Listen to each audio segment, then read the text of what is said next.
All right, let's go ahead and get started. Good evening. Welcome to part 4 of Medicare 101, everything you never wanted to know about Medicare. A couple of things before we get started. If you're having a problem hearing me, please let me know and I can turn it up a little bit. I will break for questions at different parts of the presentation so that you can I can answer questions. At that time, you can either unmute yourself and simply ask your question live, or you can type into the chat box at any time and I will address questions at the breaks. All right, I think that's about it. Oh, and if for some reason we get disconnected because I've got thunder right on top of me, we'll probably postpone it until next time and we'll figure it out. But just FYI. All right, so tonight we're going to talk about Medicare and other health insurance options that might be available to you to go with Medicare. We're going to start with, of course, who I work with. I'm with the Area Agency on Aging, Pikes Peak Area Agency on Aging, whose mission is to remove barriers to independent living so that people can live in the community for as long as they like. The Area Agency on Aging serves 3 counties of the Pikes Peak region, Park, El Paso, and Teller. This 4-part series has been in partnership with the Pikes Peak Library District. The Pikes Peak Library District has been a wonderful partner for the last several years. Obviously, or hopefully you're all familiar with the Library District, and that's how you sign up for these classes. This is a partnership we hope to continue for many, many years to come. I am with the SHIP program, the State Health Insurance Assistance Program, which is a federally funded program that's designed to provide unbiased, free education and information on all things Medicare and all things related to Medicare to beneficiaries, family members, friends, and caregivers. The SHIP program for the Pikes Peak region actually serves a 9-county area. Counties are listed on the slide. And we're available either at our local phone number in Colorado Springs, or you can reach us by the toll-free statewide number. If you call that number anywhere in the state, you will be connected to the SHIP office closest to where you're calling from. Every county in every state should have access to a SHIP program to provide assistance and education, if nothing else, through a toll-free statewide number. Quick review of what we've covered so far. Week 1, we covered eligibility and benefits of Medicare Part A and Part B and enrollment. In week 2, we covered Medicare supplements, also known as Medigap, and Medicare Advantage plans, sometimes referred to as Medicare Part C. And last week, we covered Medicare Part D. D stands for drug, the prescription drug benefit of Medicare. Tonight, we're going to cover several different kinds of benefit. We're going to talk about employer coverage, including COBRA. We're going to talk about a retiree benefit option, including PERA, federal retirees, private employers, military retiree benefits, including TriCare and VA. We're going to talk about Medicaid and the marketplace. But we're going to start with employer coverage. So as many people realize these days, most of the population that is approaching Medicare eligibility may still be actively employed and may intend to remain actively employed for several more years.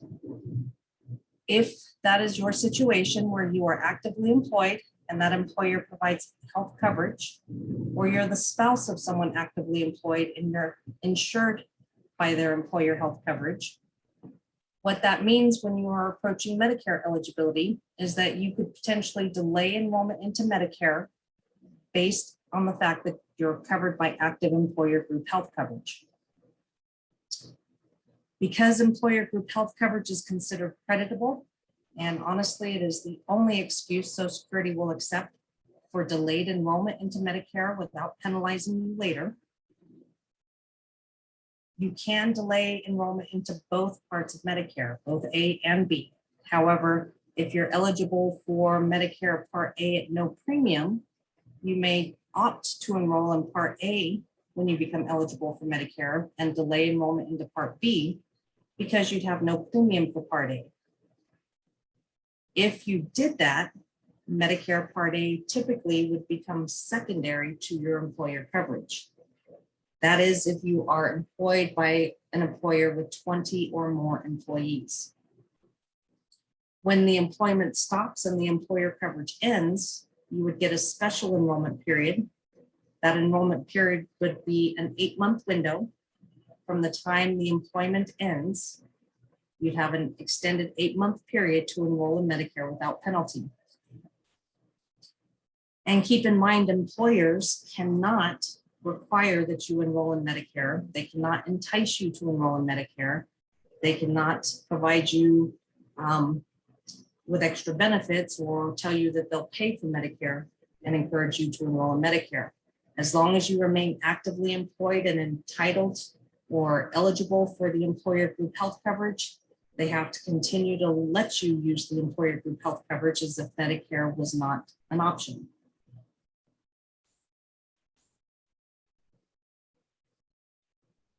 Some people will be given the option of COBRA coverage when their employment ends. COBRA coverage is a continuation coverage. COBRA stands for the Consolidated Omnibus Budget Reconciliation Act. And basically that provides health insurance coverage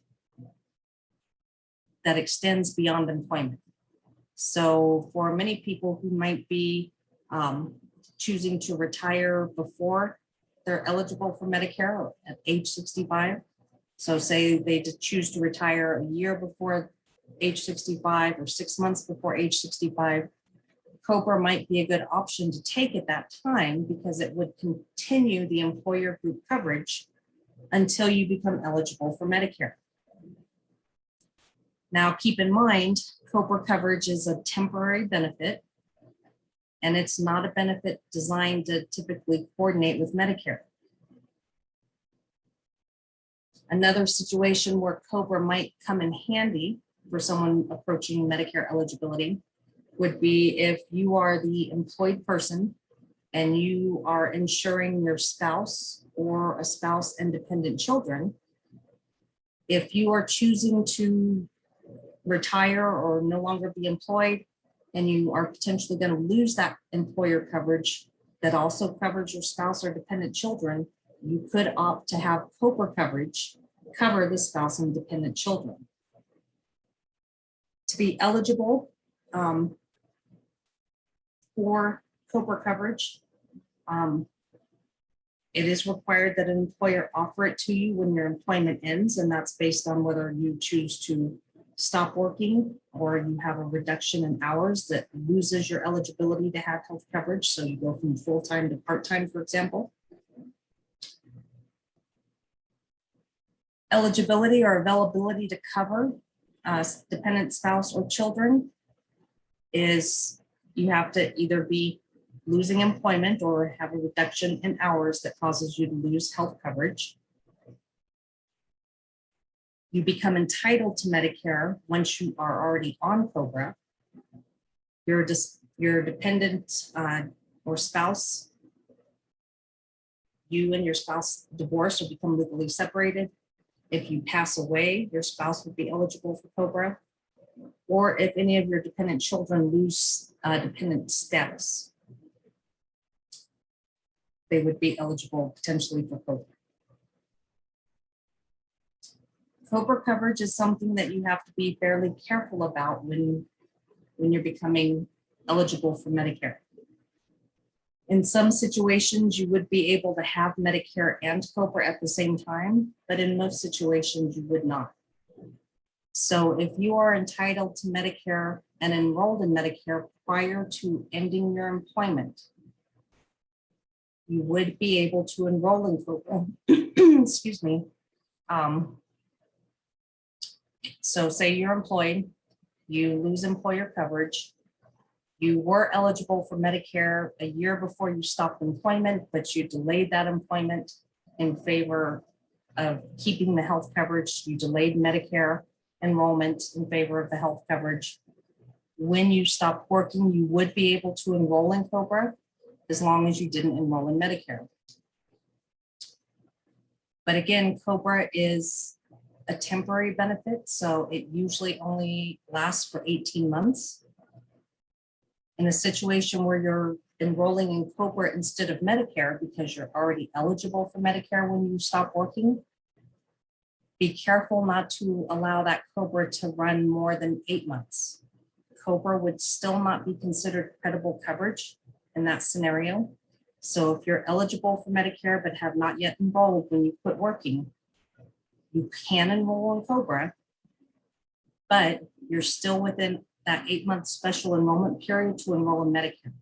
And if you delay past that 8-month window in favor of COBRA, COBRA is not considered credible for delayed enrollment into Medicare, and you would be penalized for not having enrolled in Medicare when you should have. For spouses and dependent children, COBRA would be a good option if they're not eligible for Medicare themselves. Again, it lasts only 18 months. In some situations, it is possible to extend that 18 months to up to a maximum of 36 months. But again, it's not designed to be permanent coverage. It's designed to be temporary coverage. If you're already enrolled in Medicare, or if you become eligible for Medicare while you're on COBRA, so if you become eligible for Medicare while you're on COBRA, typically COBRA coverage ends for you. So if you're on COBRA because you have not yet become eligible for Medicare, you're not yet 65, and while you're on COBRA, you become eligible for Medicare. Pretty much COBRA coverage ends at that point. So if you become eligible for Medicare, you should enroll in Medicare instead of staying on COBRA. Again, your spouse and dependents can stay on COBRA, even if you cannot, but you should enroll in Medicare because the COBRA benefit, the insurance company that's providing that COBRA benefit will terminate you. And it could potentially backdate that termination if you go beyond your eligibility for Medicare. So if you didn't know that you should have enrolled in Medicare 6 months ago, and then COBRA finds out that you could have enrolled in Medicare 6 months ago, potentially COBRA could backdate that cancellation date 6 months. So you really have to be very careful. The bottom line is if you're eligible and can enroll in Medicare, you should, instead of taking COBRA. There are some exceptions to that rule. I'm not going to try and go into the details. COBRA can be very, very complicated benefit. And we try to look at everybody's scenario on a case-by-case basis. But just keep in mind, as a basic rule of thumb, if you're eligible for Medicare, it's always going to be your better option versus staying or going on to COBRA. I do have a quick question. Question is, if you have more than 20 years at the same company and are eligible to continue with their insurance forever as one of their benefits, is this the same as COBRA?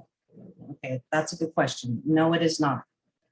So basically, if you are eligible for retiree coverage because you've been with a company for 20 plus years and that's part of a retirement benefit, that is totally different than having COBRA or having the option of COBRA. COBRA is typically going to be available to people who don't have the ability to extend their health coverage based on a retirement benefit. So it's going to be for people who don't have that option.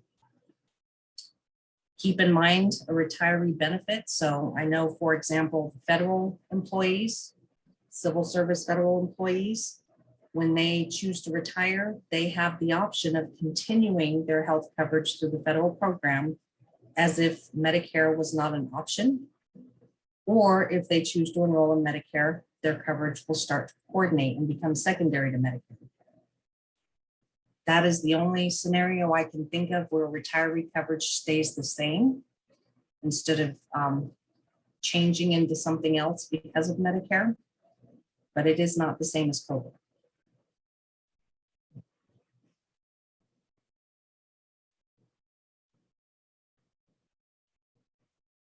And then, Mr. Fox, I will try and address your question at the end of the presentation, since it's not really got much to do with today's presentation, if that's okay.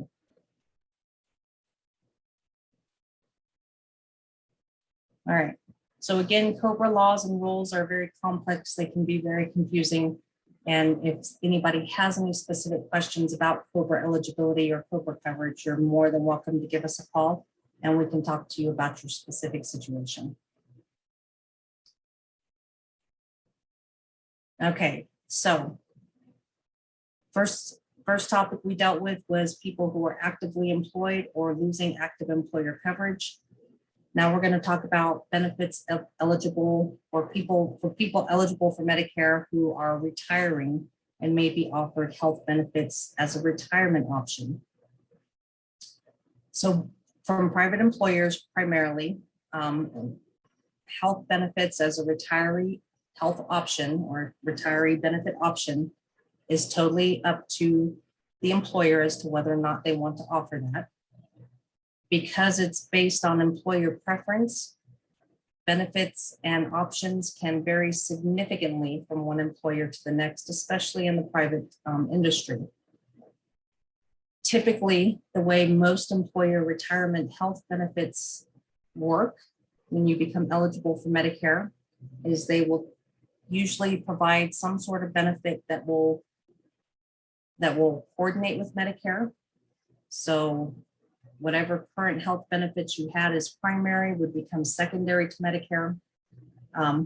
Other types of offerings that you could come across would be an employer who has specifically designed a standardized supplement type benefit with a drug plan benefits together. They may have offer standardized advantage plans.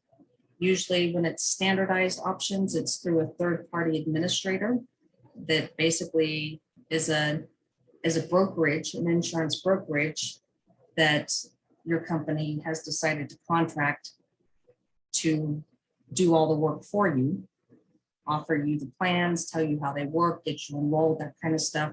But they're basically going to be pretty standardized kind of plans like we talked about in week 2.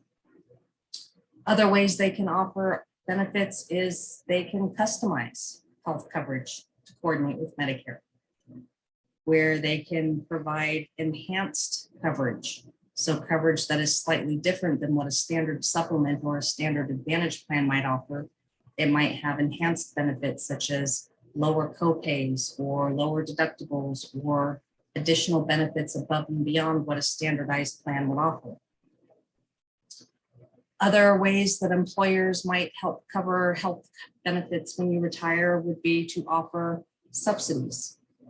I know some employers offer like an annual lump sum cash amount that you can use to either pay towards your Medicare premiums or your supplement premiums, or you can submit the bill for your insurance supplement or advantage plan to the company and they will reimburse you out of that subsidized lump sum. So there could be many, many different ways of benefit an employer would offer retiree health benefits. So it's really, really important that if the health benefit is an option for you at retirement and you're eligible for it, that you understand those benefits and you study them carefully and you compare them to what you can purchase on the private market, a standardized supplement or an advantage plan, to see if there are any advantages above and beyond what you can buy on the open market. Many employer plans may include drug coverage, Part D benefits, as part of the package. Some of them may not. Some of them may offer a drug benefit, but it may not be a very good benefit. So one of the things you'd want to take into consideration when you're reviewing your options and comparing them to what's available on the open market would be to make sure that you review the drug coverage and make sure that it is considered creditable by Medicare. Basically, to be considered creditable by Medicare, it has to be at least as good as or better than what a Medicare standard Part D plan would offer. And employers are required to provide to you in writing a letter every year that states whether or not their drug coverage that they offer through the health benefit, retirement benefit, is considered creditable compared to Medicare. If it's not considered credible compared to Medicare Part D, then you would strongly want to consider enrolling in a Medicare Part D plan instead of using the employer drug benefit.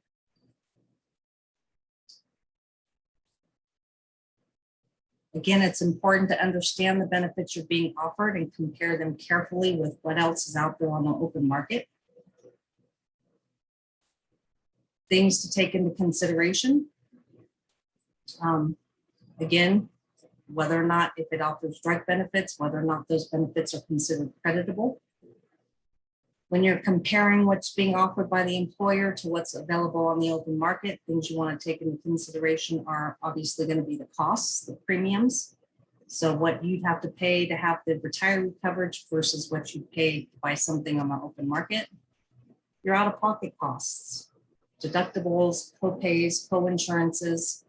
Is the retiree benefits offering you a better deal than what you can get in the open market? And then availability. If your employer is only offering you the option of an HMO, Advantage type Medicare benefit, but you aren't in an HMO right now and you don't want to change your doctors, that might be something to take into consideration. It may not be to your advantage to use the employer retiree health benefits if it's going to limit where you can go or who you can see, or not allow you to see the doctors you want to see. Networks are always a consideration, whether or not you have to be in network or out of network. Some employer plans may only be available for use in the state of Colorado. Some of them may be available for use anywhere. So again, it's really important to make sure you understand what's being offered to you and how it compares to what else you can get on the open market. So be sure to contact your HR department with any questions. We are available at our agency to help you review those and compare those benefits side by side so that you can better understand what your options are. And you're always welcome to contact us if that's something you'd like us to help you through.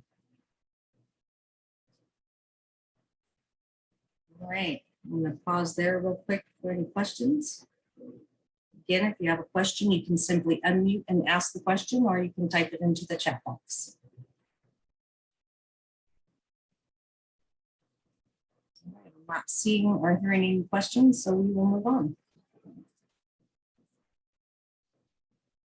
All right, next thing we're going to talk about is if you're retired military or a veteran.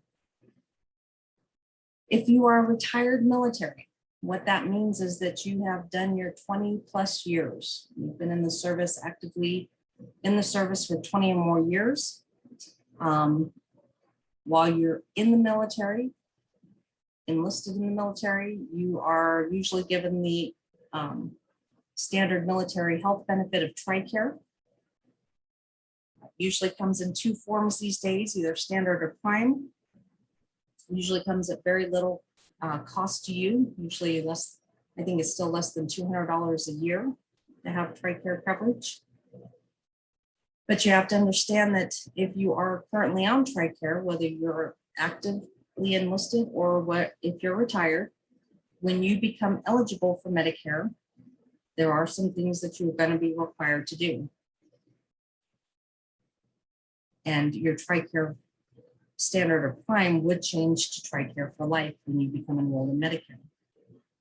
To be eligible for TriCare For Life, you would have to have served at least 20+ years and be honorably discharged. The key thing to remember when you are on TriCare is that when you become eligible for Medicare, you are absolutely required by TriCare to enroll in Medicare A and B. And that's regardless typically of any other kind of coverage you might have. Now, having said that, I did recently learn that if you are actively employed with employer health benefits, you may be able to delay enrollment into Medicare and it wouldn't affect your TRICARE. But the bottom line is you should contact your local DEER's office to tell them that you're eligible for Medicare and or whether or not you're covered under active employer health benefits. If you enroll in Medicare A and B and your TRICARE changes from TRICARE to TRICARE for Life, the bottom line is you wouldn't need any other coverage besides Medicare and TRICARE for Life. You would not need to enroll in a Part D because TRICARE comes with credible drug coverage.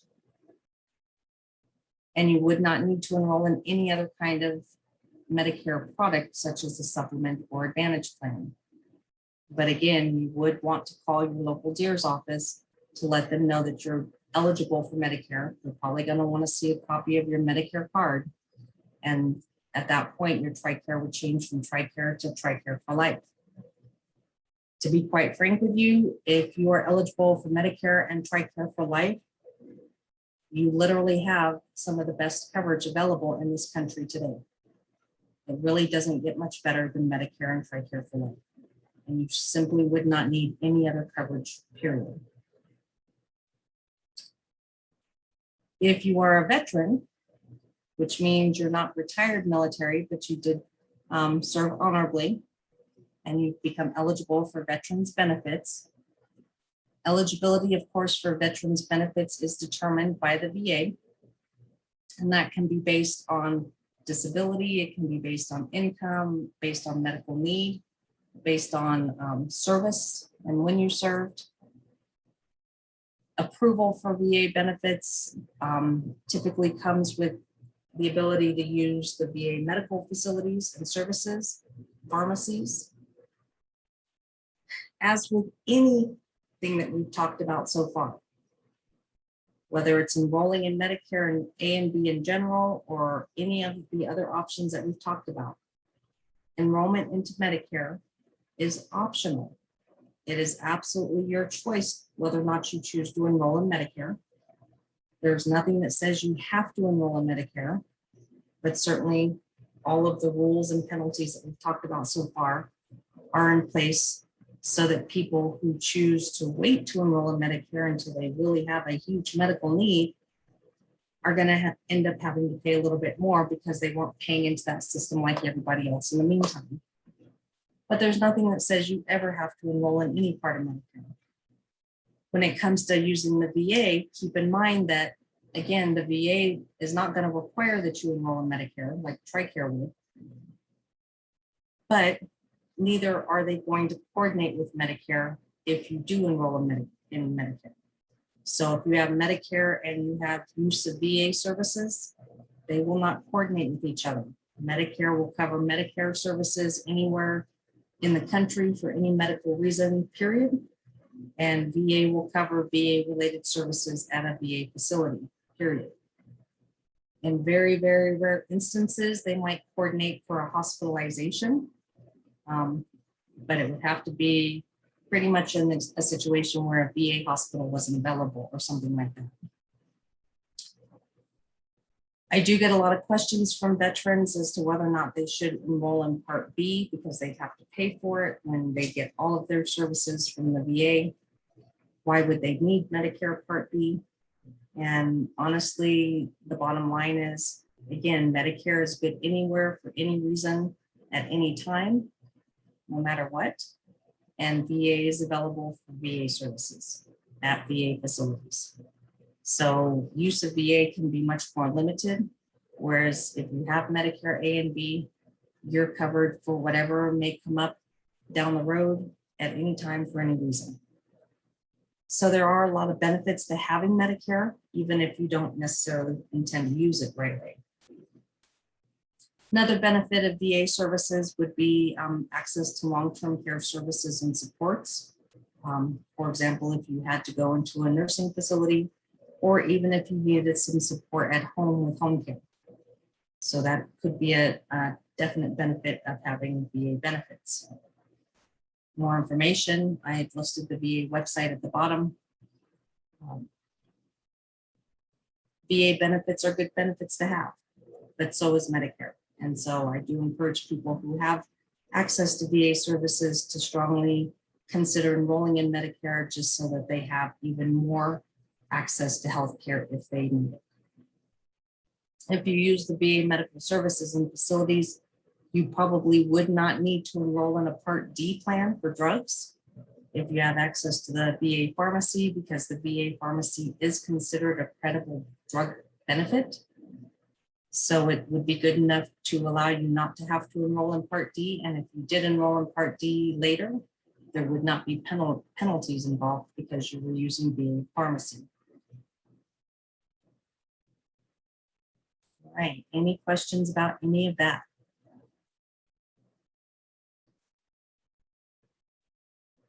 No, I'm not seeing any, I'm not hearing any. All right. Medicaid. So Medicaid, differentiating between Medicare and Medicaid can be confusing sometimes. And I know a lot of people often are unsure which is which. The primary difference between Medicare and Medicaid is that Medicaid is typically a state-run assistance program. So Medicaid is state by state, where Medicare is a federal benefit that's good anywhere in the country. Medicaid is typically funded by federal and state dollars, and it's usually, the eligibility for Medicaid is usually based on needs. And Medicaid eligibility is usually going to be based not only on financial need, but it's going to have financial criteria to be eligible, such as income and asset limits. And it's sometimes going to be based on health needs. So if you have a need for in-home care because you're on disability, you're still going to be limited by income and asset requirements, but it would be a major benefit of the Medicaid program. Health First Colorado is what Medicaid is called in Colorado these days. Website is listed for additional information. But the bottom line is Medicaid is typically going to be income-based, income eligibility based, whereas Medicare is a benefit that we pay into a system through payroll taxes and that we earn when we become eligible for it, and it's federally based. And there is typically no income criteria for Medicare, as is there is for Medicaid. Magi Medicaid, also known as sometimes the Obamacare or Obama Medicaid. Magi Medicaid is basically the expanded Medicaid benefits that became available to people due to the Affordable Care Act when it was passed. What that did to the Medicaid program for most states was expand eligibility, meaning it basically increased the income limits to become eligible, and it eliminated for most people the asset limits.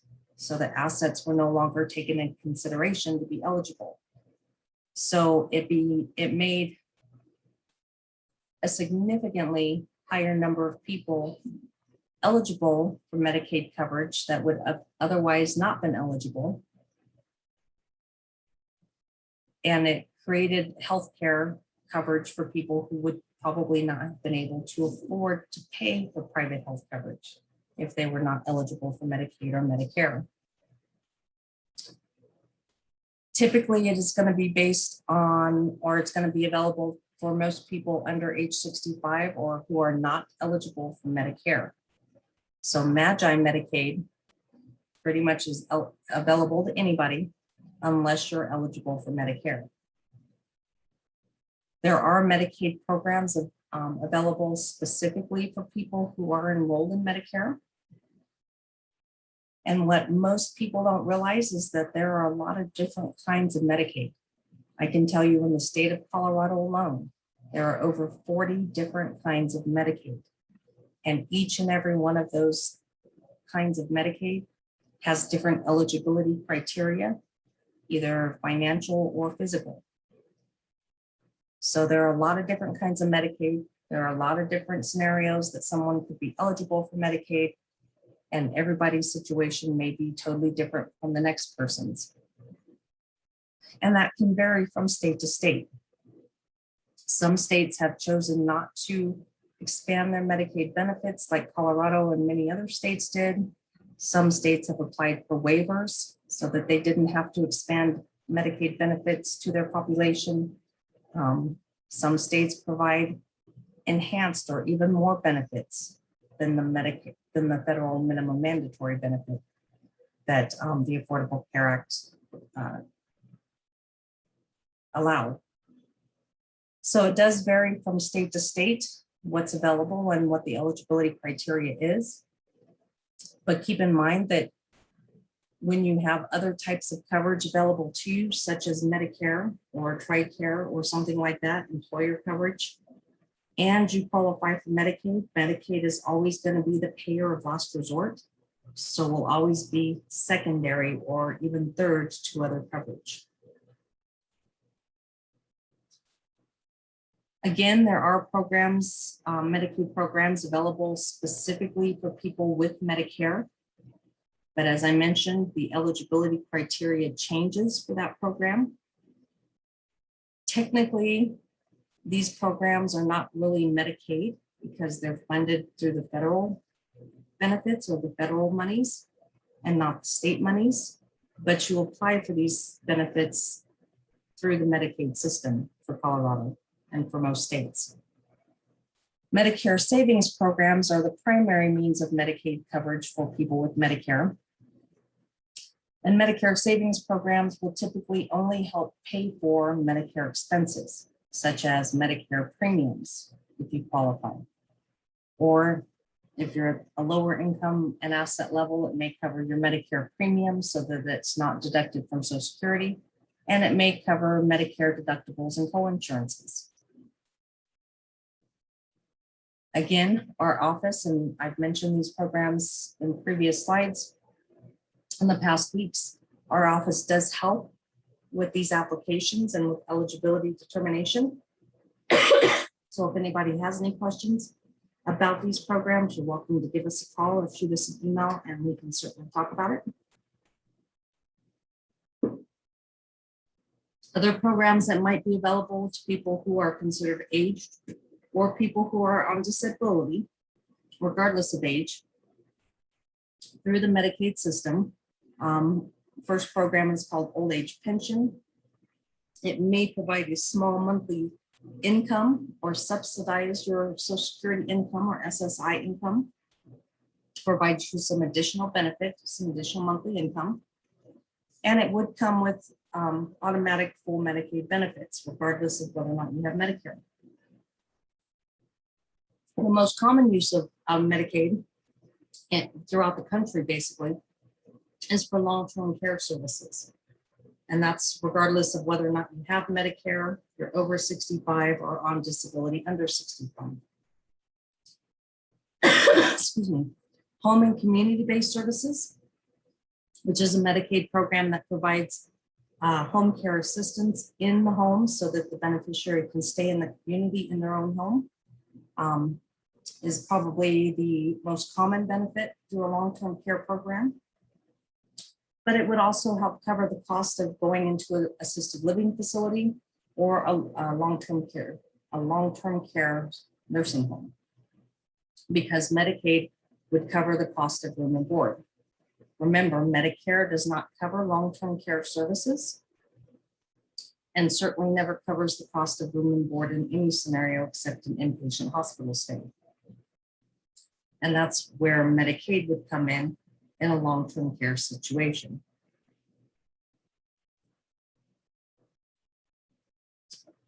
I did include in the handouts that I emailed all of you earlier tonight, a handout that kind of provides some additional information and the income and asset guidelines for these programs for people with Medicare or who are over 65. Again, we are happy to help with any questions or with application assistance for anybody who is interested in these programs. Any questions about any of that?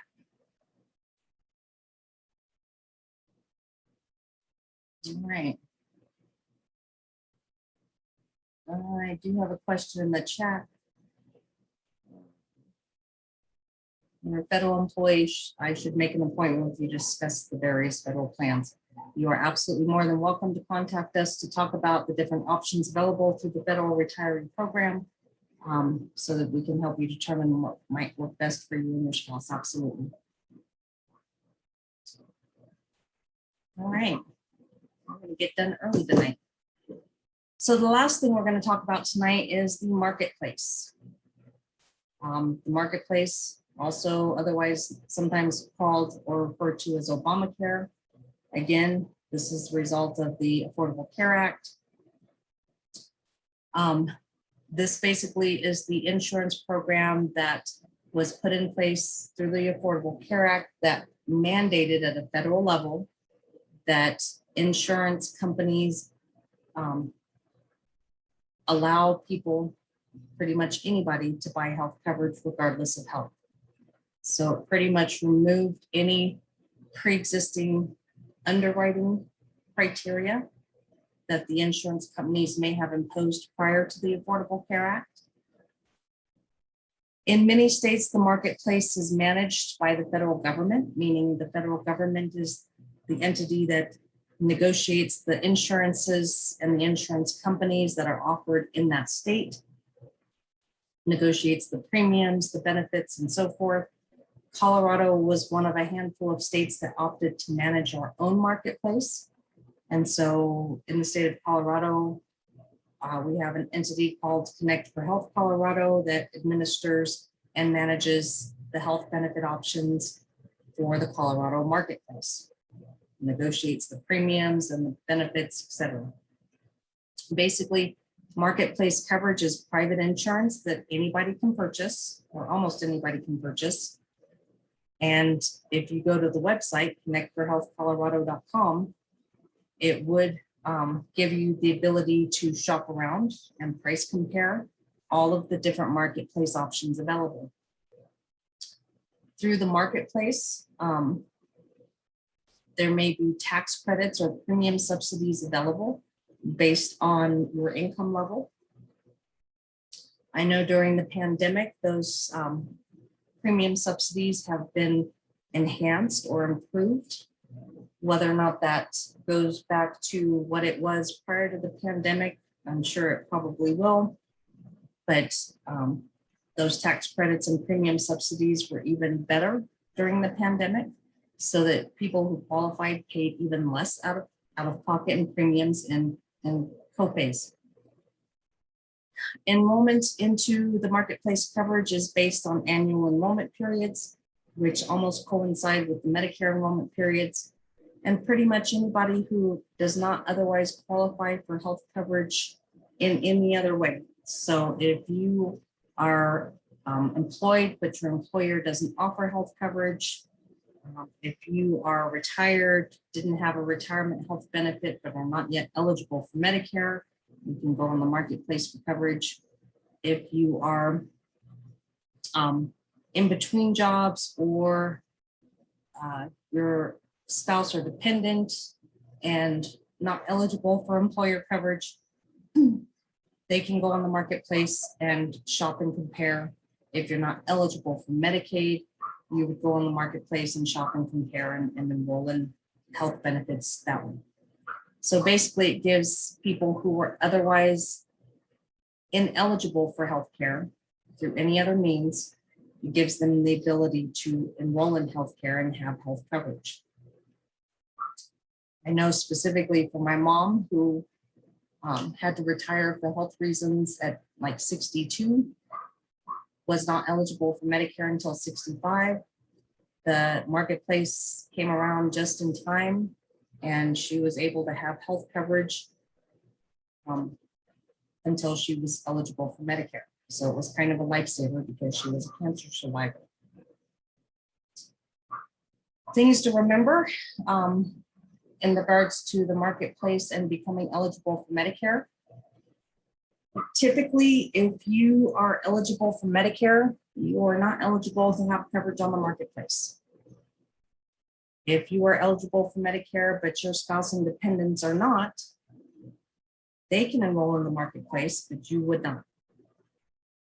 Now, can you have Medicare and the marketplace coverage? In some situations, yes, that is possible.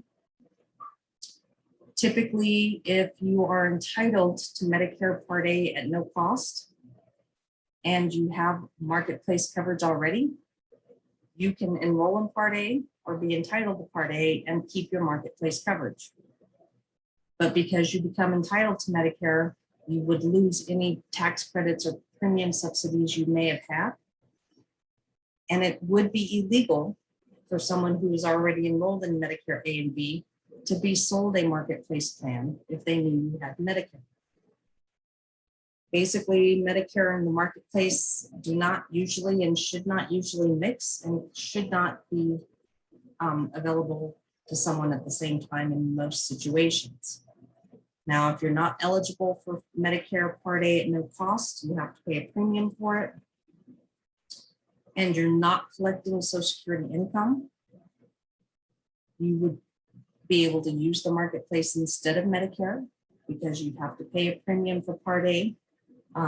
Basically, they would consider you having to pay a premium for Part A or pay a premium for marketplace kind of the same thing. So you could do one or the other. If you enrolled in Part A, but you're paying a premium for it, and you search the marketplace and you just find out that it's cheaper to go on the marketplace than it is to pay for Part A, you could drop your Part A and enroll in marketplace coverage instead of Medicare. But again, that's because you have to pay for Part A and you're not entitled to it at no cost. If you stay on the marketplace coverage, so say you're enrolled on the marketplace now, but you're becoming eligible for Medicare sometime in the next few months, if you choose to stay in the marketplace coverage instead of enrolling in Medicare, again, you could do that, but it probably wouldn't be to your benefit because it would not be considered credible coverage for delayed enrollment into Medicare. And again, if you are receiving any tax credits or premium subsidies, those tax credits and premium subsidies would go away. So there's really not much advantage for people to stay on the marketplace instead of enrolling in Medicare if you're entitled to free Part A. That's basically the bottom line. If you stay in the marketplace instead of enrolling in Medicare A and B, and then you choose to enroll in A and B down the road, you would be penalized for late enrollment. And you may have to wait for that coverage to start based on a general enrollment period. The one good thing about the marketplace for people with Medicare is that it would allow you to go to the marketplace and enroll in dental plans. So you can go ahead and buy dental coverage through the marketplace if you have Medicare. But to keep marketplace coverage as your primary health benefit is probably not your best option or a good idea for most people.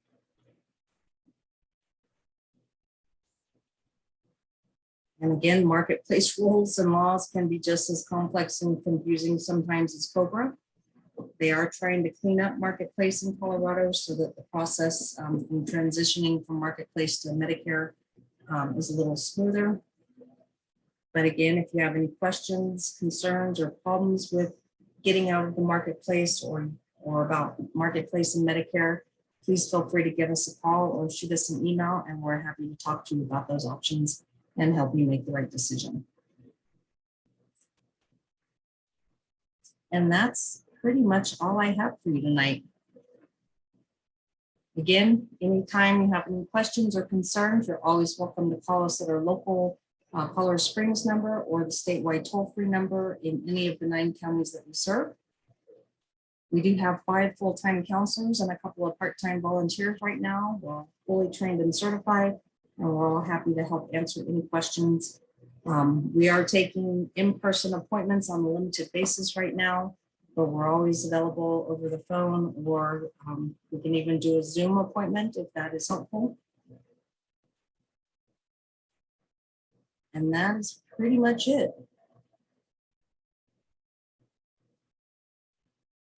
Let me see if there are any questions. Again, if you have any questions, you're welcome to unmute and simply ask your question.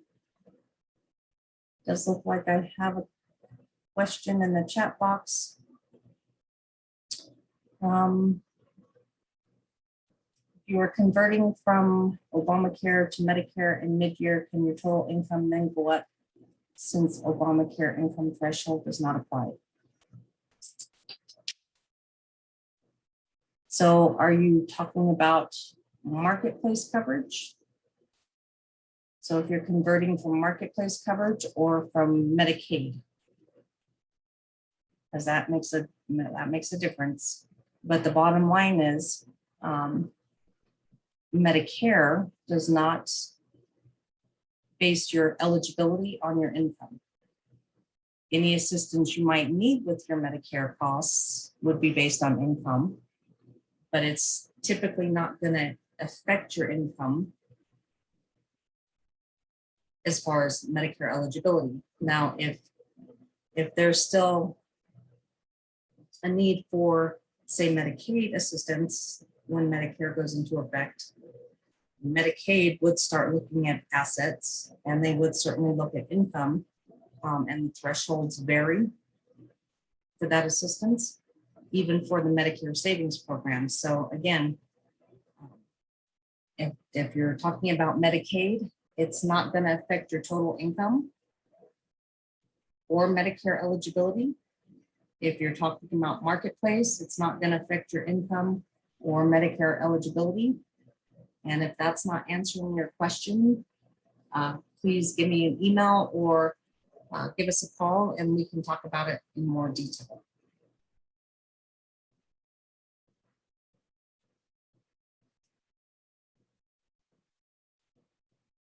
Oh, marketplace, okay. So yeah, marketplace, it should not be an issue. If you're transitioning from marketplace to Medicare, as far as, because you won't be paying premiums for marketplace, you won't have to worry about the tax credits or premium subsidies because you're not paying marketplace premiums anymore. So again, I don't think it affects your total income or your Medicare eligibility. But again, if I'm not answering your question or not understanding your question, please shoot me an email at the email address here, and I will be happy to address it directly with you. And, oh yes, before I forget, thanks Pamela for reminding me, there was a question I will address real quickly about Plan Finder. Since I'm not seeing any other questions about tonight's presentation, so I will address this Plan Finder real quick. Medicare.gov Plan Finder, which is the search engine that we talked about, where you can put in all of your specific medications, pharmacy preferences, etc., and it will help you sort through all the different Part D plans out there. When you perform the search, is the best option suggested the one at the top of the search results. So yes, when you are using the Plan Finder, the end results that lists all the Part D plans or all the Advantage plans, those plans are listed by estimated total out-of-pocket cost. And at the top of the list will be the plan that would have the least out-of-pocket cost for you. And at the bottom of the list would be the plan that would have the most out-of-pocket cost for you. So the plan at the top of the list is the plan that's going to save you the most money based on the information you put into that search engine. So based on the specific medications you put in, the pharmacy preferences you put in, etc. Now we have been doing some training from the CMS office, the National Medicare office, in the last couple of weeks, and the training this last Tuesday was a Plan Finder training for SHIP counselors and other affiliates. And we have recently learned that there have been a lot of changes to the SHIP Plan Finder or the Medicare Plan Finder website. So I will be doing a couple of lunch and learns for open enrollment. That's basically going to walk people through the Plan Finder, and we'll highlight some of those changes for people. Again, it's to your advantage to create a My Medicare account That makes using the plan finder slightly easier. But please feel free to join us for one of those lunch and learns so that we can go through the plan finder and just give you an idea of how to use it, what it looks like, what it will do and won't do for you, that kind of stuff. And those presentations will be the first couple of weeks in September, I believe. September 6th, I will do the lunch and learn for the Pikes Peak Library District. And on the 15th, I will do one for Security Library. And you guys are welcome to register at our website and attend those. And hopefully that will be useful for some people. Make sure there's not any other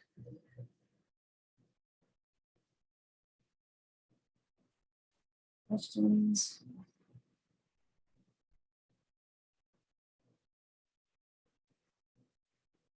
Oh, also, I wanted to mention, thank you again, Pamela. Next week, we will be starting our next End Retirement series of presentations, and it will start off with the Medicare 101 on Monday.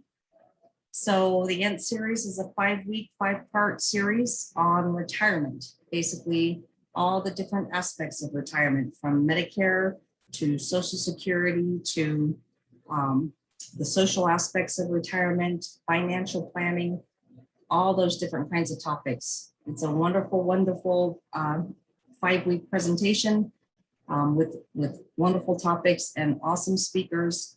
And we encourage you to consider joining us for that presentation. Again, you can find more information about it on our website and register for it on the website as well.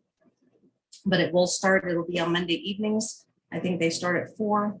And the first presentation of that next 5-week series will be this coming Monday, and it will be Medicare 101. So you can probably skip that one, but you might really think about attending the others. The Plan Finder Lunch and Learn, the open enrollment lunch and learns will be by Zoom only at this point. We had started talking about doing live in-person presentations or live and Zoom at the same time presentations, but with COVID surging again, we're going to stick with Zoom at this point. So all our presentations for the rest of the year at this point are going to be by Zoom. And you can always register for them at our website. And I think I'm not seeing any other questions. I do appreciate all the thanks and appreciation. I'm glad everybody found this series, this 4-part series, useful and helpful. And again, you're always welcome to give us a call or shoot us an email if you have any additional questions or need any additional information, or would even just like to set up an appointment to talk to someone one-on-one about your specific information. Hopefully everybody got the email with the handouts that I sent for today's presentation and for all the presentations so far. And I will pause one more time for questions. And if I don't see anything, I will say thanks to all. We appreciate your attendance, and hopefully we will see you in the future, and I'll let you go for the evening. I do appreciate everything. Thank you so much for your comments. We really do appreciate it. Please feel free to fill out the survey that you're going to be sent tomorrow sometime, so that if you can think of any other topics you might like us to cover in the future, any ways we can improve these presentations, we always appreciate your feedback as well. But thank you so much, and I'm glad everybody found these presentations helpful and useful. And I will let everybody go with that. I hope